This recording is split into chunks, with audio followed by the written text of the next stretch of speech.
Perkenalkan, nama saya Kosmas Antoin Faot, mahasiswa PPG di STPK Santo Fransiskus Assisi Semarang, akan melaksanakan uji kinerja pada hari ini Sabtu 26 Agustus 2023 dengan materi sifat gereja yang satu. Demikian, terima kasih. Baiklah, selamat siang. Masih kurang semangat. Selamat siang. Baiklah, pada kesempatan hari ini kita bertemu lagi dalam pelajaran pendidikan agama Katolik. Namun sebelumnya, mari kita awali pertemuan kita hari ini dengan doa. Saya minta kesediaan salah satu, kira-kira siapa yang bersedia untuk mengawali pertemuan kita dengan doa. Oke, terima kasih. Silakan, Imen.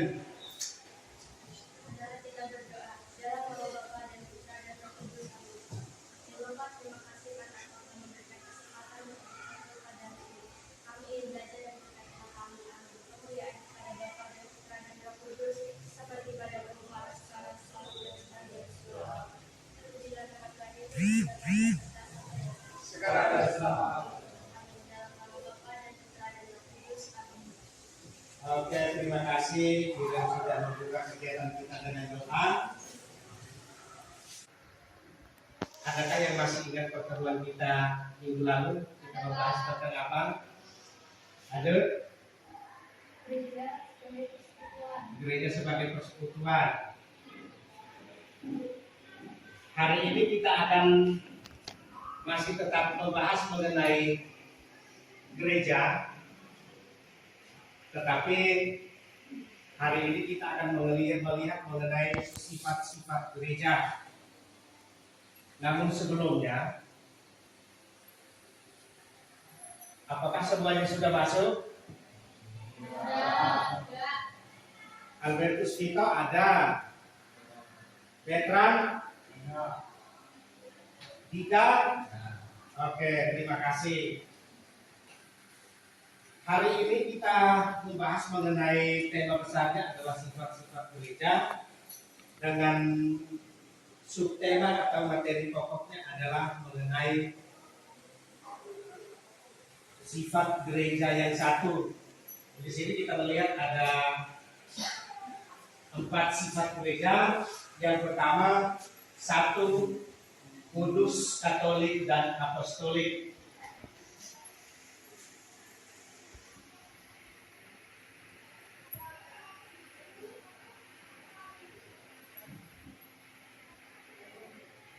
Khusus untuk hari ini, kita akan membahas bersama-sama belajar mengenai sifat gereja yang satu.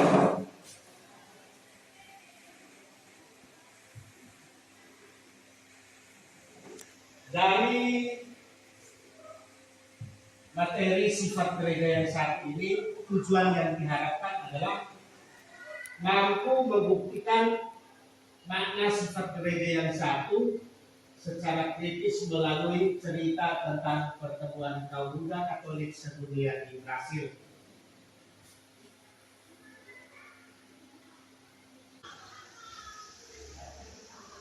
Sedangkan kriteria ketuntasan dari tujuan pembelajaran kita hari ini adalah mampu menemukan arti gereja yang satu secara kreatif melalui cerita pertemuan kaum muda Katolik, dan mampu menemukan hal-hal yang dapat melukai gereja yang satu, serta menemukan usaha-usaha yang bisa dilakukan untuk mewujudkan sifat gereja yang satu.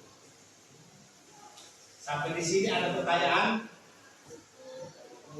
Oke, kita lanjut ya.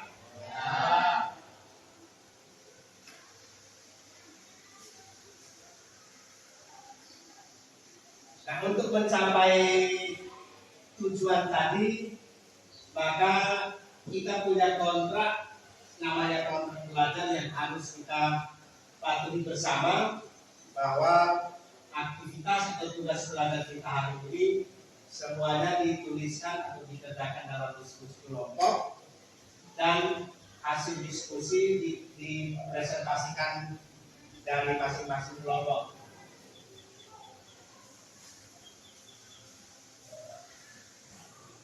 Kita lanjut.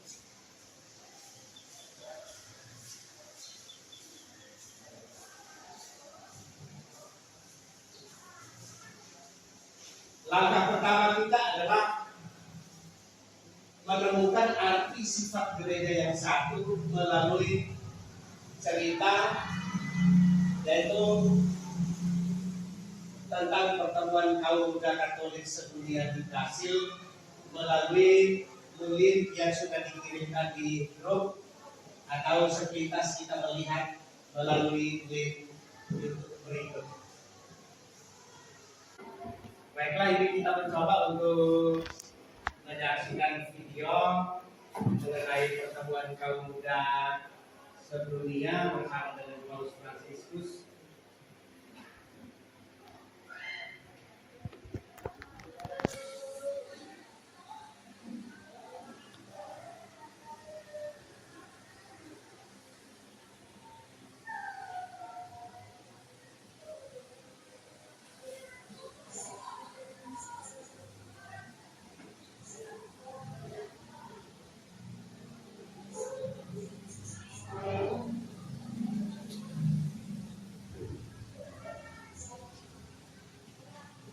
Oke, dari itu video singkat mengenai pertemuan kaum muda bersama dengan Paus Fransiskus di Brasil. Untuk lebih lengkapnya nanti akan kita sama-sama melihatnya di dalam cerita dalam bentuk teks yang sudah dikirimkan melalui link itu.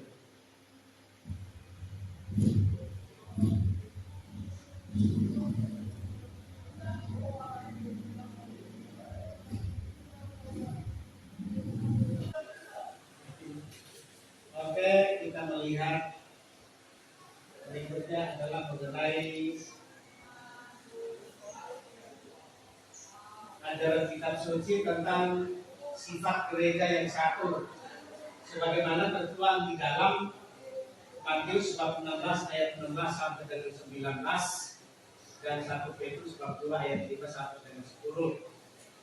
Untuk panduan pendalaman kitab suci maupun pendalaman cerita, semuanya pertanyaan panduan sudah disediakan dalam LKPD.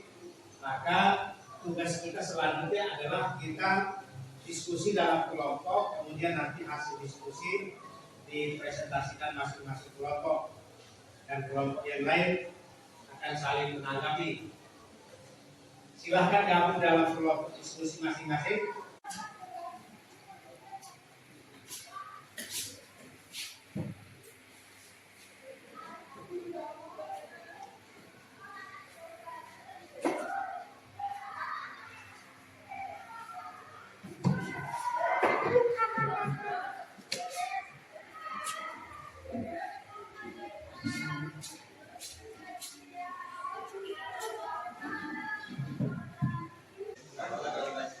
Menurutmu, apakah dalam cerita tersebut cukup terungkap segi-segi yang menunjukkan bahwa gereja itu satu? Menurutku iya.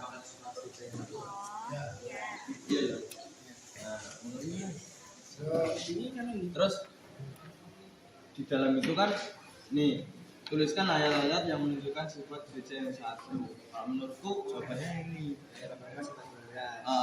ayat 18 sampai 19 ini. Oke, bagus. Lanjut.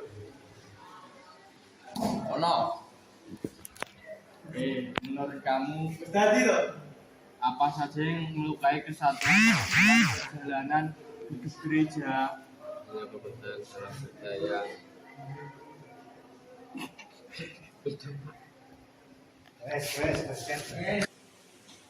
Setelah proses diskusi, maka ini saatnya kita akan melakukan presentasi. Jadi setiap kelompok akan maju dengan membawa hasil diskusi lalu dipresentasikan. Kelompok yang lain akan menanggapi. Kita mulai dari kelompok 1. Masuk.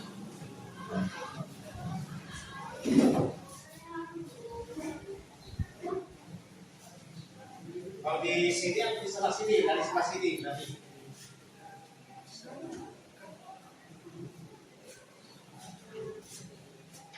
Oke, lanjut. Selamat siang. Berdirinya kami di sini akan mempresentasikan hasil dari kerja kelompok kami yang akan dibacakan oleh teman saya.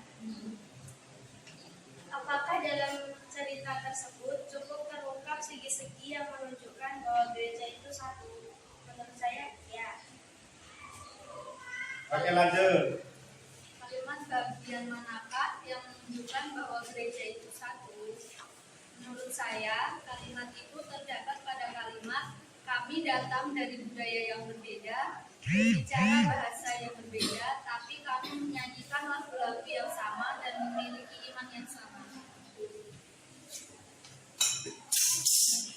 Lanjut.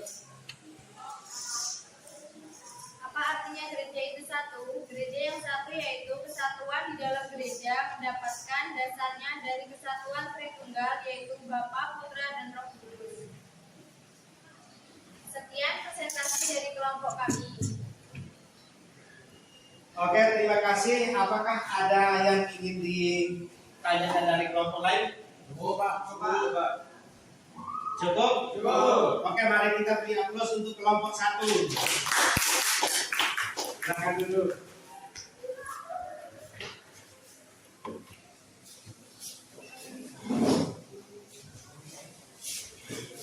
Oke, kita lanjut ke kelompok 2. Kelompoknya Victor. Oke, sebelumnya selamat siang. Buka dalam. Ya. Di sini kami akan mempresentasikan hasil dari diskusi kelompok kami yang akan dibacakan oleh teman saya.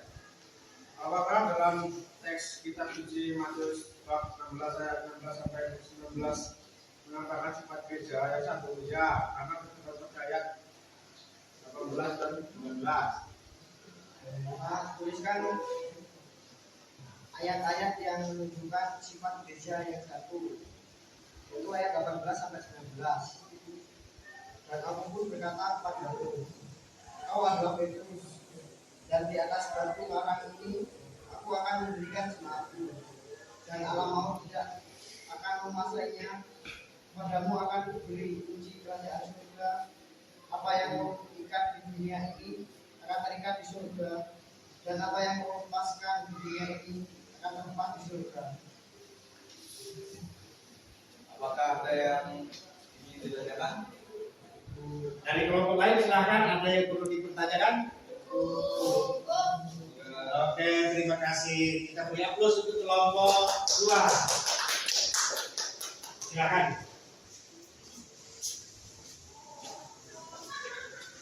Lalu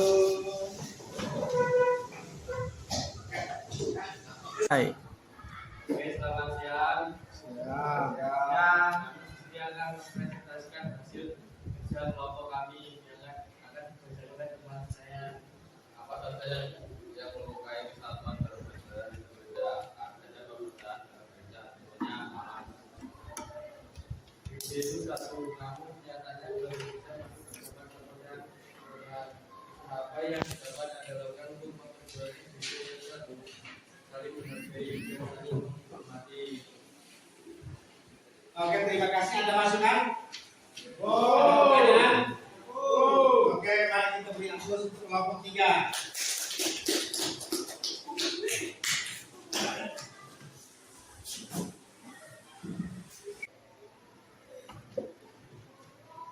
Oke, dari hasil presentasi dari masing-masing kelompok ada beberapa hal yang menjadi kesimpulan, yaitu yang pertama, kita menyimpulkan dari ajaran kitab suci dalam Matius bab 16 ayat 16 sampai dengan 19 tadi, dan juga dari 1 Petrus tadi, bahwa di situ Allah menghimpun orang-orang yang beriman akan Kristus menjadi suatu umat Allah dan membuat mereka menjadi satu tubuh Sehingga kesatuan gereja pertama-tama adalah kesatuan iman. Satu iman itulah yang menjadi alasan utama kenapa gereja itu memiliki sifat gereja yang satu. Lalu yang kedua, setelah pengakuan Petrus bahwa Yesus adalah Mesias, anak Allah yang hidup, kemudian Yesus pun menyatakan akan mendirikan jemaatnya di atas batu karang yang alam maut itu tidak akan menguasainya. Dalam Matius 14 ayat 12 sampai 19 tadi. Nah, artinya apa? Artinya Kristus mengangkat Petrus menjadi ketua para rasul, lalu mereka ditugaskan untuk menggembalakan domba-domba. Dengan dasar apa? Dasar penggembalaan itu adalah cinta. Di dalam diri Petrus, Kristus menetapkan asas dan dasar kesatuan iman. Sehingga kalau kita mau melihat pertemuan yang pertama dengan yang kedua, kita membahas arti dan makna gereja. Kemudian kita memahami bahwa gereja itu bukan sebatas pada gedung atau bangunan, tetapi gereja itu adalah umat Allah. Siapa umat Allah? Umat Allah itu adalah kita. Maka dalam diri Petrus, Kristus menetapkan asas dan kesatuan iman. Sehingga sampai saat ini Paus merupakan pengganti Petrus dan para uskup adalah pengganti para rasul. Sampai di sini ada yang perlu dipertanyakan? Yang kedua,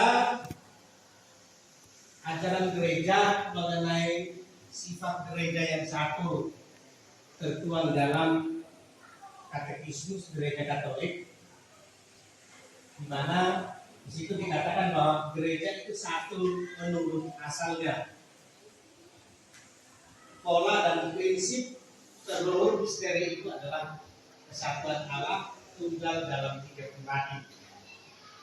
Lalu yang kedua, gereja itu satu menurut pendirinya.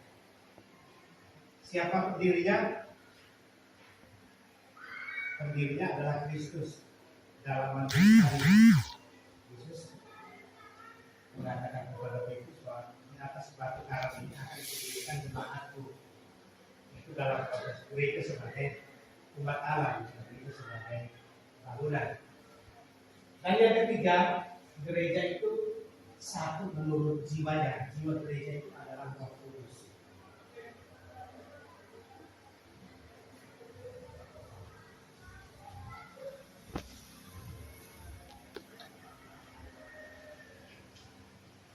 Dari ajaran gereja dan ajaran kita tadi, kemudian kita menyimpulkan secara lebih ringkas bahwa sifat gereja yang satu itu terungkap dalam tiga hal. Yang pertama dalam apa, Vito?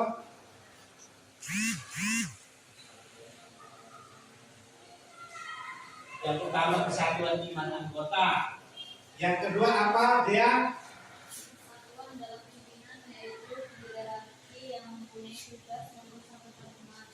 Dan yang ketiga dapat Kesatuan dalam pengertian kehidupan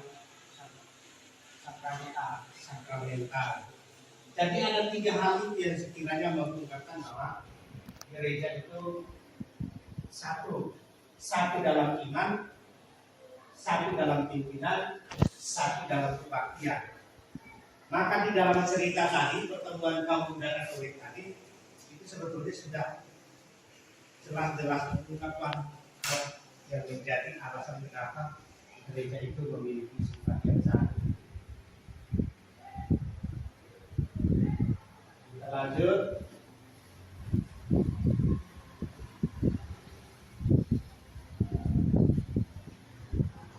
Pertanyaannya, bagaimana kita menghayati kesatuan gereja?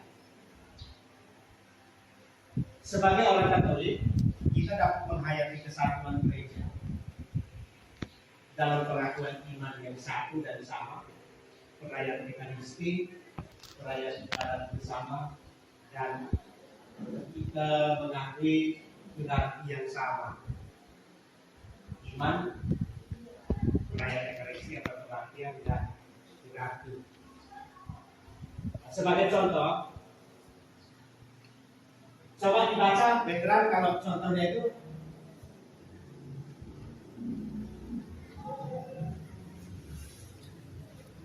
background di bawahnya. Karena kita mengikuti perayaan Ekaristi ibadah Natal, ibadah Surabaya.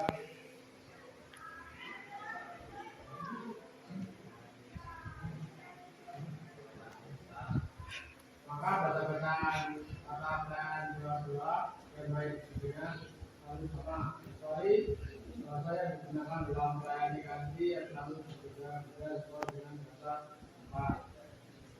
Oke, terima kasih. Jadi setiap kali kita mengikuti perayaan Ekaristi, mau dimanapun, bacaan-bacaan yang digunakan itu pasti sama, kecuali perayaan Ekaristi dalam situasi khusus. Itu bacaan bisa saja berbeda, tentang pilihan. Walaupun pilihan, tetapi selalu ada rekomendasi. Beda dari sini dan sini. Atau dalam cerita pertemuan kaum muda tadi, mereka bertemu di Brazil dengan asal usul yang berbeda, budaya yang berbeda, bahasa yang berbeda. Tetapi ketika dalam perayaan Ekaristi, rupanya mereka menyadari bahwa ternyata walaupun dari latar belakang yang berbeda, kita tetap ada kesamaan, yaitu satu dalam iman, satu dalam kebaktian atau perayaan Ekaristi, dan satu dalam struktural atau hierarki atau pimpinan yang sama.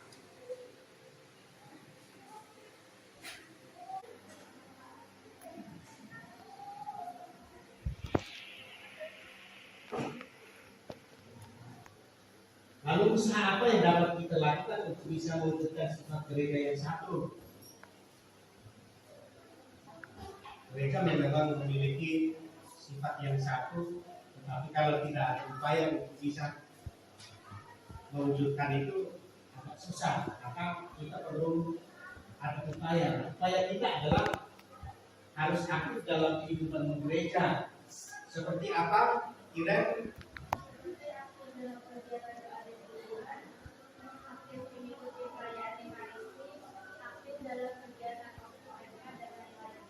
oke, bagus. Lalu yang kedua, kita juga harus taat, setia dan taat pada persekutuan Tuhan, termasuk setia dan taat pada hierarki. Dan yang ketiga, kita juga harus lebih bersifat jujur dan terbuka kepada gereja lain untuk saling menguatkan persatuan antar gereja.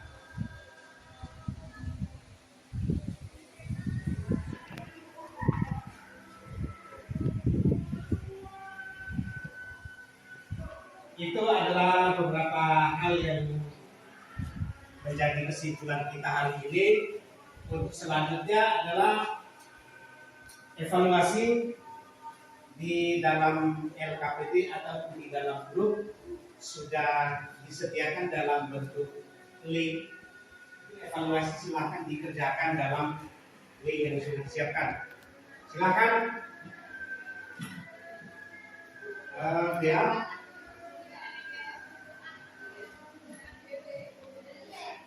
Oke, diri.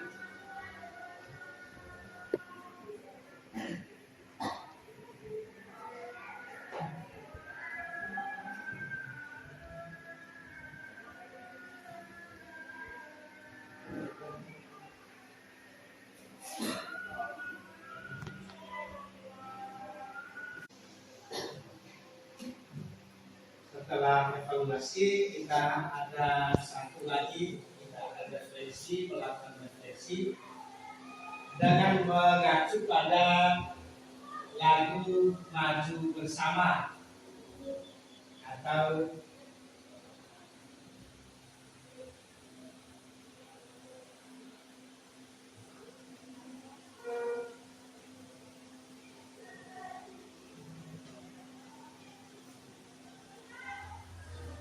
Baik, hafal lagunya.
Oke, terima kasih. Di dalam grup juga sudah dikirimkan link, itu silahkan dibuka. Nanti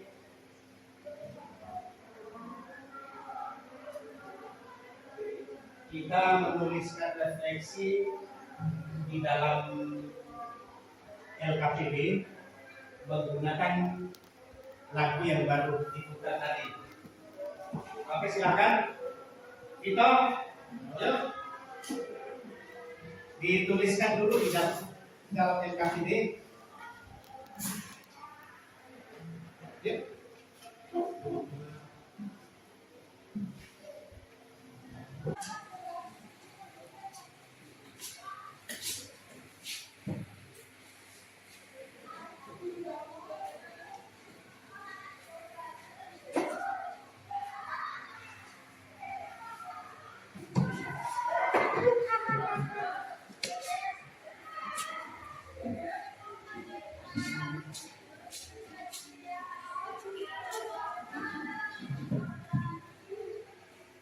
Oke, jadi setelah kita melakukan refleksi dengan mengacu pada lirik lagu tadi, maka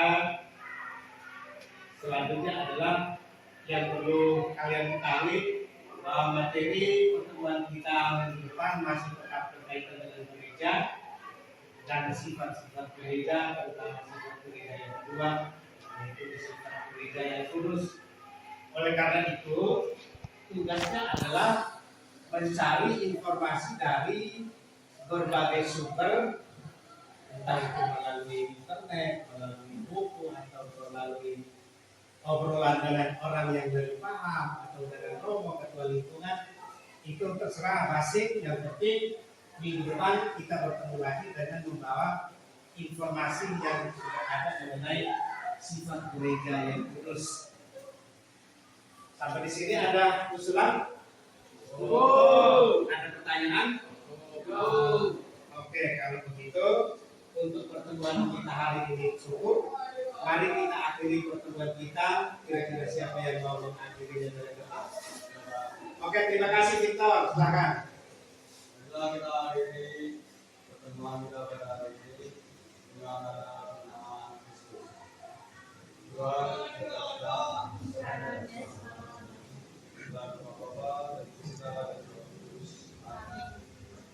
Oke, terima kasih. Sampai jumpa minggu depan.